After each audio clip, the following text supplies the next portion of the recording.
En 2016, des scientifiques ont extrait de l'ADN ancien d'une femme vieille de 5000 ans, enterrée près de Belfast. Leurs découvertes ont bouleversé toutes les certitudes que l'Irlande avait de son identité. J'ai demandé à Grock de recenser les découvertes les plus importantes et pourtant méconnues de l'histoire génétique irlandaise, et il m'a révélé quelque chose d'inédit pour la plupart des gens. Les Irlandais de l'Ouest, au teint sombre, sont appelés les Irlandais noirs depuis des générations. Cheveux noirs de jais, peau pâle, yeux aux reflets plus méditerranéens qu'atlantiques. Pendant tout ce temps, on a avancé une explication romantique. Des marins espagnols, une armada naufragée, des étrangers échoués sur le rivage et restés sur place. Les généticiens ont désormais prouvé que cette histoire est un pur mythe. L'ADN révèle en réalité quelque chose de bien plus ancien et de bien plus extraordinaire. Ces traits sombres ne sont pas étrangers. Ils constituent le plus ancien héritage de cette île. Et cette découverte pour l'identité irlandaise remet en question tout ce que nous pensions savoir. Voici l'histoire que la plupart des gens connaissent. Nous sommes en 1588. L'armada espagnole, forte de 130 navires de guerre et de 30 000 hommes, la flotte la plus puissante jamais rassemblée, met le cap sur l'Angleterre pour l'envahir et échoue. La puissance de feu anglaise, des conditions météorologiques catastrophiques et une incompétence stratégique dispersent la flotte à travers l'Atlantique Nord. 26 navires sont déviés de leur route et s'échouent sur les côtes déchiquetées de l'ouest de l'Irlande. Et c'est là, selon la légende, que naissent les Irlandais noirs. Des marins espagnols, aux yeux sombres, au teint olivâtre et aux cheveux noirs, auraient rampé sur les plages irlandaises. Ils auraient trouvé refuge auprès de familles irlandaises. Ils seraient restés. Ils se seraient mariés. Ils auraient eu des enfants. Et leurs descendants, ces personnes au teint si particulier de Connemara, Claret et Donegal, sont leur héritage vivant. C'est une belle histoire. Une histoire romantique. Chaque famille qui l'a racontée s'est sentie liée au drame et à la tragédie de l'un des plus grands désastres navals de l'histoire. Il y a juste un problème. C'est faux. Loin de là. Voici ce que les archives historiques montrent réellement. Sur les quelques 6000 marins espagnols qui firent naufrage sur les côtes irlandaises en 1588, la majorité ne parvint jamais à terre vivant. Les tempêtes qui détruisirent leurs navires ne s'arrêtèrent pas à la ligne de flottaison. Des hommes en armure complète, affaiblis par des semaines en mer, se noyèrent par centaines dans les vagues, avant même d'atteindre le sol irlandais. Ceux qui réussirent à gagner le rivage connurent un sort à peine meilleur. À Streetstrand, dans le comté de Sligo, plus de 1100 hommes furent retrouvés, rescapés de 3 navires seulement. Un officier espagnol, le capitaine Dar, survécut et laissa un récit. Il y décrit comment il a vu ses camarades dépouillés et abandonnés à leur sort par des habitants qui ne s'intéressaient qu'à leurs biens. Les rares survivants qui s'enfuirent dans les collines furent traqués. Le gouverneur anglais, Sir William Fitzwilliam, émit un ordre permanent. Tout Espagnol trouvé vivant en Irlande devait être exécuté sur le champ. Un commandant anglais, Richard Bingham, se vanta d'avoir personnellement tué plus de 300 survivants de l'armada. Les chefs irlandais, qui auraient pu leur offrir refuge, se trouvèrent face à des choix impossibles. Héberger des soldats ennemis de la couronne anglaise revenait à risquer la destruction de leur clan, de leurs terres et de leur vie. La plupart livrèrent les survivants. Les rares qui parvinrent à quitter l'Irlande gagnèrent finalement l'Écosse, puis la France, avant de retourner en Espagne. Les historiens estiment que quelques centaines de survivants de l'Armada seulement séjournèrent durablement en Irlande. Presque aucun ne s'y installa définitivement. On ne trouve aucun nom de famille espagnole dans les registres de naissance irlandais de la fin du XVIe siècle. Le généticien Dan Bradley du Trinity College de Dublin l'affirme sans détour. La théorie de l'Armada est un mythe. Une étude génétique britannique et irlandaise de référence, menée en 2015 par Walter Bodmer à Oxford, n'a trouvé qu'une infime trace d'une ancienne contribution ibérique à l'ADN irlandais. Cette contribution est antérieure à l'Armada de plusieurs milliers d'années. Alors, si ce ne sont pas les marins espagnols qui ont donné leur teint foncé aux Irlandais noirs, qu'en est-il? Pour répondre à cette question, il faut remonter bien plus loin que 1588, bien plus loin que ce que l'on imagine. Nous sommes aux alentours de 10 000 avant JC. La dernière période glaciaire touche à sa fin. Pour la première fois depuis des millénaires, l'Irlande est habitable, et les premiers humains à y avoir séjourné ne sont pas les ancêtres des Irlandais typiques d'aujourd'hui. C'étaient des nomades chasseurs-cueilleurs qui se déplaçaient le long de la côte atlantique, suivant le gibier, pêchant dans les rivières et profitant des ressources d'un paysage post-glaciaire. Leur apparence physique vous aurait surpris. En 2016, des scientifiques du Trinity College de Dublin sont parvenus à séquencer les premiers génomes humains anciens d'Irlande. L'un d'eux appartenait à une femme néolithique enterrée il y a environ 5000 ans, près de Belfast. Depuis, on l'appelle la femme de Bali. Son profil génétique a révélé une histoire inattendue. Elle avait les cheveux noirs, les yeux bruns, et ses plus proches parents génétiques modernes ne vivaient pas en Irlande. Ils n'étaient pas en Grande-Bretagne. Ils vivaient au Proche-Orient. Elle descendait d'une vague d'agriculteurs de l'âge de pierre qui ont quitté le croissant fertile il y a environ 6000 ans, se sont progressivement dispersés vers l'ouest à travers l'Europe et sont arrivés en Irlande, apportant avec eux l'agriculture, la tradition de la construction de monuments mégalithiques et surtout leur gène de pigmentation.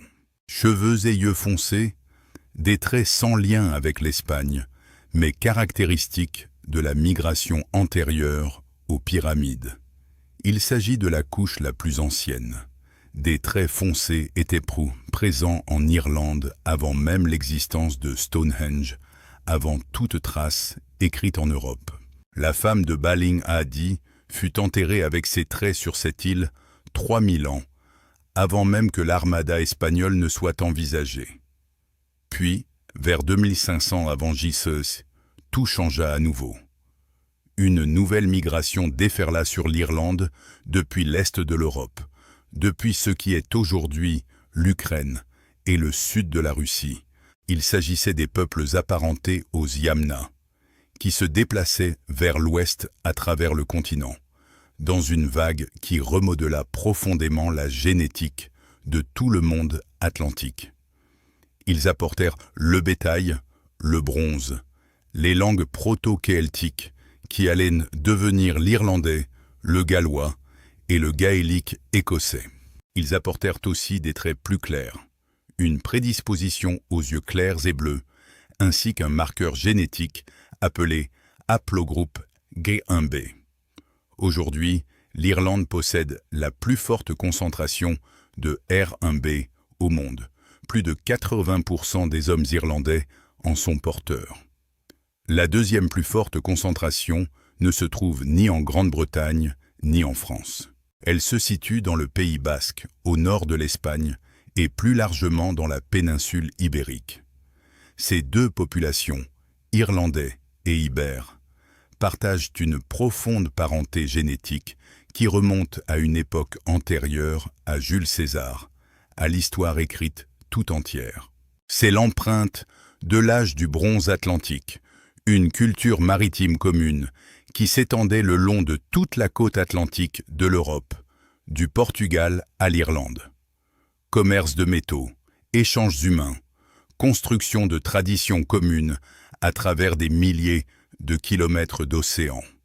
Voilà le véritable lien hispano-irlandais. Pas des soldats naufragés sur une plage de Sligo en 1580. Un lien de sang forgé, il y a 4000 ans. Mais les liens ne s'arrêtent pas là. Et la suite explique un phénomène qui a intrigué des générations. Les Vikings arrivèrent en Irlande en 795. Ils commencèrent par piller les monastères côtiers, emportant ce qu'ils pouvaient et repartant avant que toute résistance organisée ne puisse se former. Puis, ils s'installèrent. Ils fondèrent des villages. Ils se sont unis par mariage à des familles irlandaises sur plusieurs générations, laissant derrière eux leur empreinte génétique. Aujourd'hui, environ 20% des hommes irlandais de certaines régions possèdent des gènes d'ascendance viking détectables sur leur chromosome 23. Les pillards sont devenus des voisins, puis des membres de la famille. Les Normands arrivèrent en 1169. Descendants francophones de colons nordiques, ils apportaient leur propre patrimoine génétique du nord de la France. Ils ne se sont pas présentés comme des pillards, mais comme des conquérants aux ambitions administratives. Ils ont construit des châteaux, fondé des villes et se sont intégrés à la vie politique irlandaise d'une manière bien plus durable que quiconque ne l'avait imaginé à l'époque. Des noms de famille, comme Fitzgerald, Burke et Power, portent encore aujourd'hui la trace de l'héritage normand. 1000 ans plus tard, cet apport génétique est toujours perceptible. La colonisation anglaise, à partir du XVIe siècle, a amené des vagues successives de colons venus de toute la Grande-Bretagne, porteurs de toute la diversité génétique d'une île déjà façonnée par ces migrations successives en provenance d'Europe continentale. Chaque vague a apporté sa pierre à l'édifice. Chaque vague a modifié la population, contribuant au fil des siècles à la complexité du paysage génétique que les analyses modernes permettent désormais de déchiffrer avec une grande précision. Mais voici le schéma essentiel. Chacune de ces vagues migratoires a déferlé principalement sur l'Est et le Sud. Les Normands se sont installés sur la côte Est et dans les Midlands. Les Vikings ont fondé leurs villes, Dublin, Waterford, Cork et Limerick, sur les côtes Est et Sud. Les colons anglais se sont concentrés à Ulster et Munster. L'Ouest a toujours été le dernier à être atteint, le plus résistant, le plus isolé des forces qui remodelaient sans cesse le reste du territoire. Puis, Cromwell a rendu cet isolement permanent. Dans les années 1650, les catholiques irlandais dépossédés ont eu le choix entre 4 mots, entrés dans l'histoire, l'enfer ou Connaught. Il les a envoyés dans le coin le plus aride, rocailleux et reculé de l'île, une terre si pauvre qu'un administrateur anglais a déclaré, non sans une pointe d'humour, qu'il n'y avait ni assez d'eau pour noyer un homme, ni assez d'arbres pour le pendre, ni assez de terre pour l'enterrer. Paradoxalement, cet exil brutal a préservé quelque chose. Les habitants de Connaught, déjà parmi les plus gaéliques, les plus anciens et les plus authentiques génétiquement de l'île, ont été encore plus isolés. Leur diversité génétique s'est réduite. Leurs traits les plus anciens ont persisté en concentration que les régions plus accessibles d'Irlande avaient depuis longtemps dilué. C'est pourquoi les Irlandais noirs sont principalement concentrés dans l'ouest du pays. Comtés de Galway, Clare et Mayo, Connemara, Îles Aran.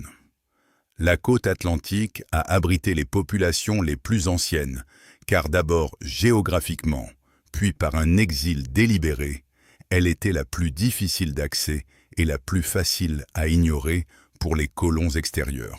Ce qui apparaît comme une anomalie sur la côte ouest de l'Irlande n'en est pas une, c'est une préservation. Mais le terme utilisé pour désigner ces personnes ne vient pas d'Irlande. Il vient d'Amérique et est né de la haine. L'expression « Irlandais noir » n'est pas originaire de l'ouest de l'Irlande. Elle n'a pas émergé des villages de pêcheurs de Connemara, des communautés des collines de Clare, ni d'aucun des lieux où les personnes à la peau sombre qu'elle allait désigner vivaient depuis des générations. La professeure Mary Burke de l'Université du Connecticut a consacré des années à étudier cette expression et ses origines. Sa conclusion est frappante. L'expression « Irlandais noir » apparaît pour la première fois dans les archives américaines dès les années 1830. Elle s'est répandue dans le langage courant dans les années 1840. Ce n'est pas un hasard. C'est la décennie de la Grande Famine. Entre 1845 et 1852, le mildiou de la pomme de terre a ravagé les réserves alimentaires irlandaises avec une violence encore difficile à appréhender aujourd'hui. 1 million de personnes sont mortes. 2 millions d'autres ont fui, la plupart vers les États-Unis. Elles sont arrivées à Boston, New York et Philadelphie, malnutries, traumatisées, catholiques, dans une société dont l'establishment protestant considérait leur foi comme une sorte de contagion étrangère, voire une faute morale. Elles parlaient gaélique ou anglais, avec un accent qui les trahissait immédiatement. Elles se disputaient les emplois les moins bien payés. Dans les villes à la croissance la plus rapide du monde, elles n'étaient pas les bienvenues. Le mouvement niviste Know Nothing les déclarait racialement inférieures avec une assurance qui ne nécessitait aucune preuve, car les preuves n'étaient jamais le but recherché. Des pancartes, interdits aux Irlandais, sont apparues dans les vitrines des magasins à travers les villes américaines.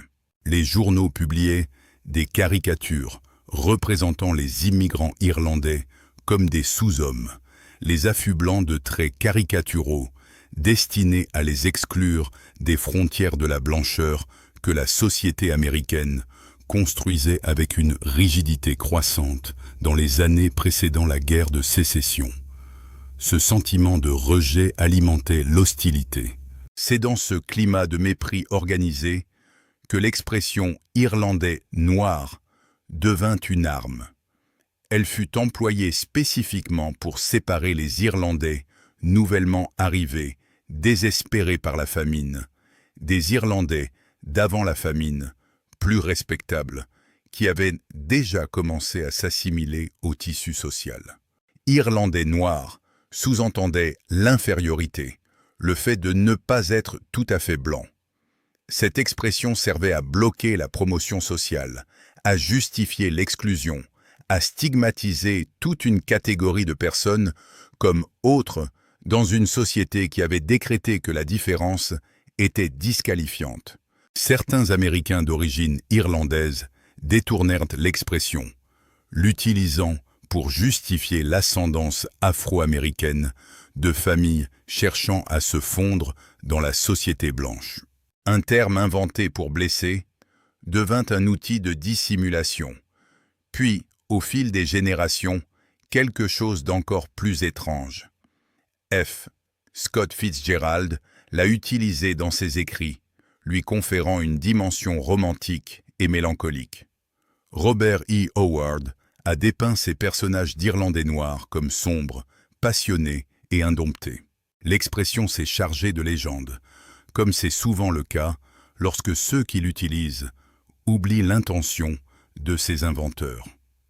Une insulte est devenue une identité, une arme, un symbole. Une étiquette conçue pour exclure est devenue une source de fierté pour des millions d'Américains d'origine irlandaise, conscients de porter en eux quelque chose qui sortait de l'ordinaire. La mythologie a occulté la vérité. Et la vérité, lorsque la génétique l'a finalement révélée, s'est avérée plus remarquable encore que tous les mythes. Oublions la légende de l'Armada. Oublions l'insulte américaine et la mythologie romantique qui s'est développée autour. Oublions tous les récits concernant l'origine et la persistance de ces traits sombres. Il ne reste que les données génétiques. Et ces données ne servent pas de prétexte social.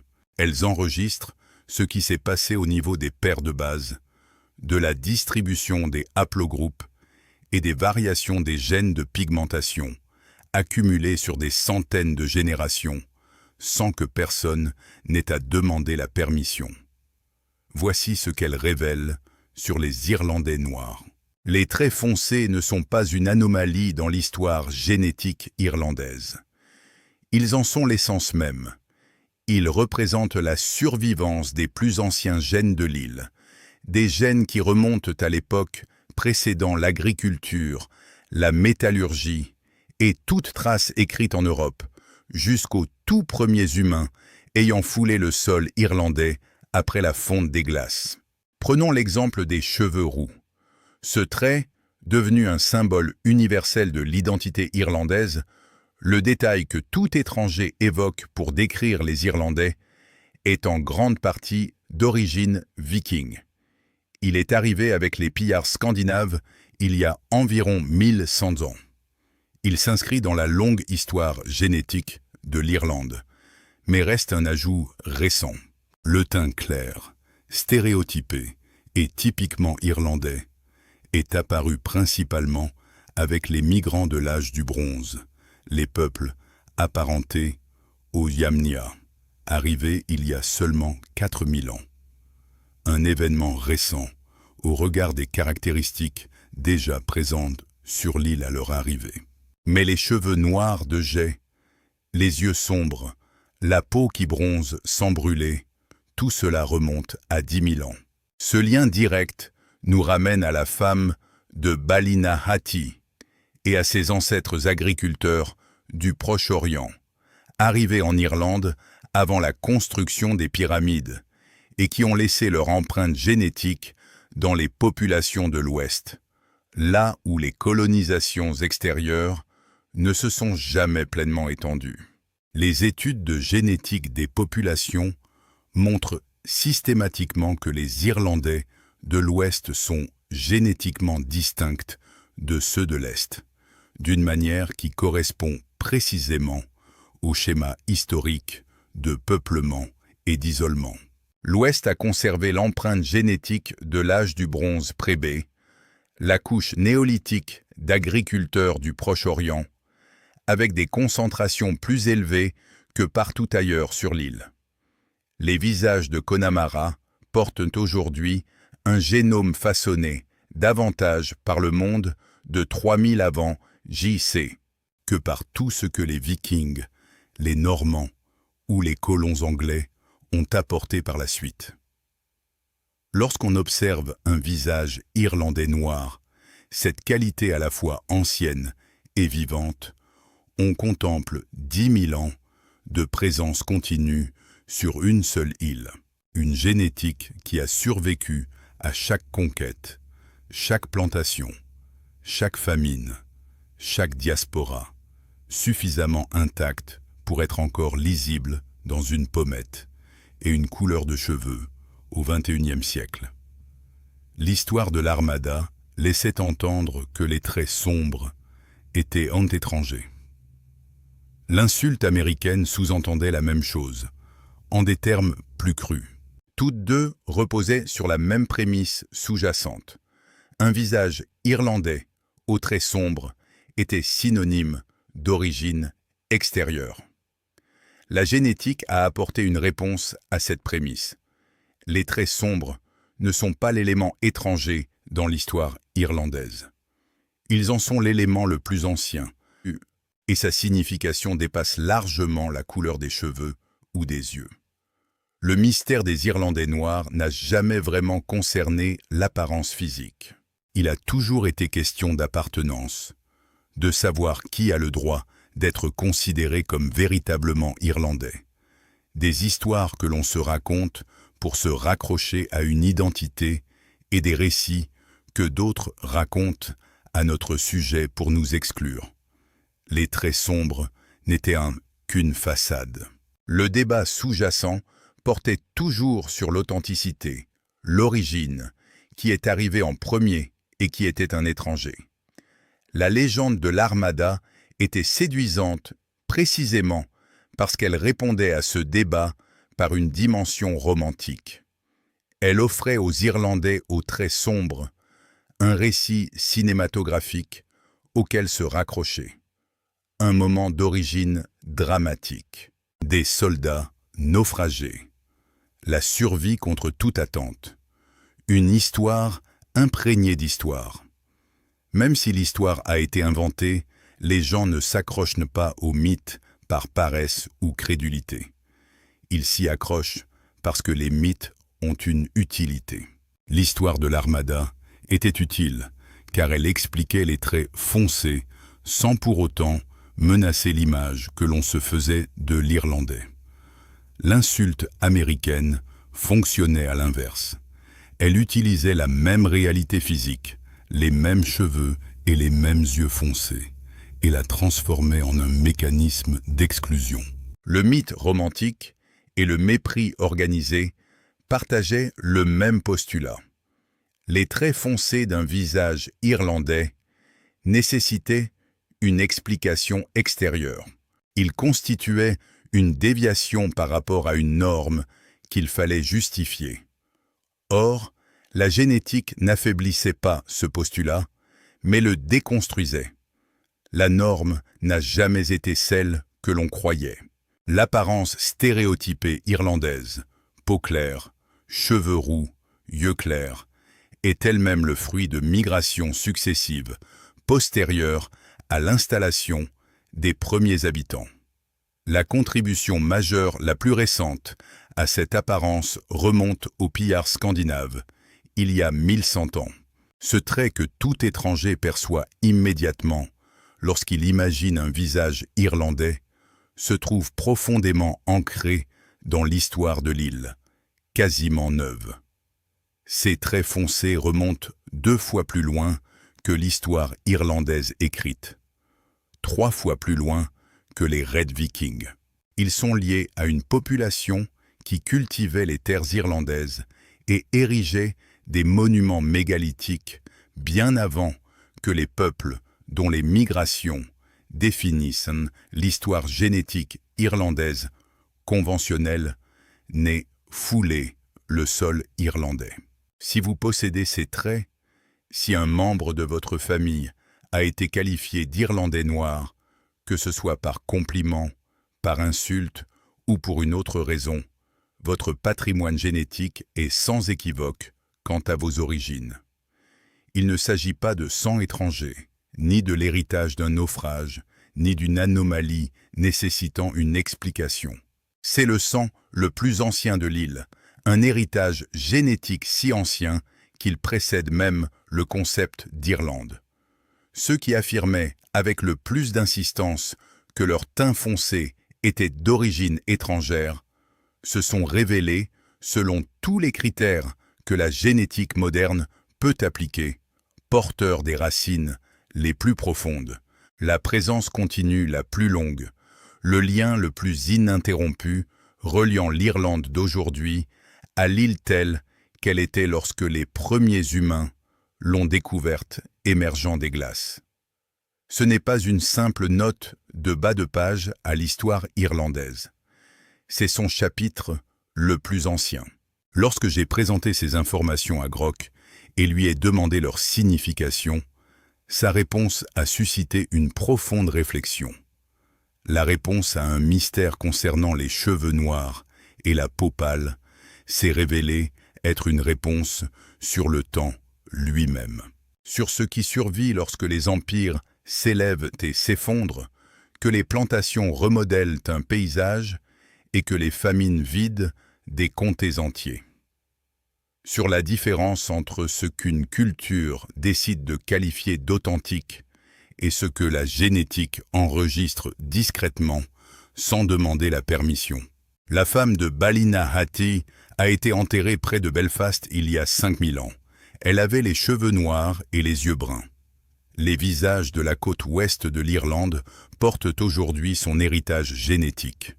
Cette continuité a survécu à tout, à chaque conquête, à chaque étiquette, à chaque récit raconté par ceux qui avaient besoin que ces traits sombres signifient quelque chose d'étranger. Ce ne fut jamais le cas. Ils signifiaient quelque chose d'original. Les Irlandais noirs ne sont pas un mystère issu d'un naufrage.